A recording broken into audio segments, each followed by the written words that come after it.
Mina olen Carolin, olen sündinud Tallinnas ja käisin oma terve keskkooli Tallinna Reaalkoolis.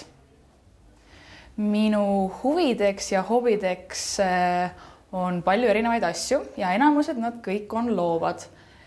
Mulle meeldib väga tantsida, ma olen sellega tegelenud umbes 8 aastat ja peale selle meeldivad mulle kõik igasugused erinevad disaini loomised ja ka joonistamine.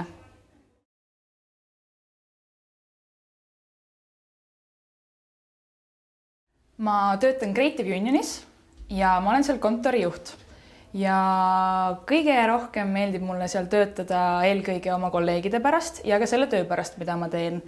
Et kontoris on alati kõik inimesed säravad ja loovad ilmselgelt.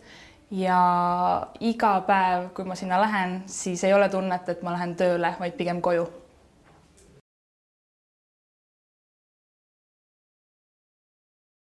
Ma arvan, et ühel väga-väga heal sekretäril peaks olema eelkõige kõige esimesel kohal tahe. Tahe teha asju.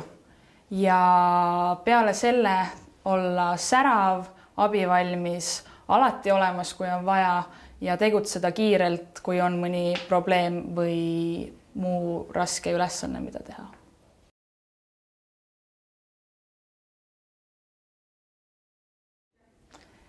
Kui ma oleksin auto, siis ma arvan, et ma oleksin 96. aasta Civic.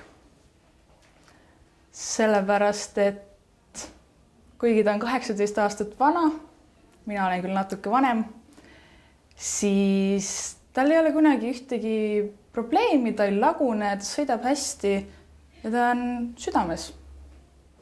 Mulle vähemalt.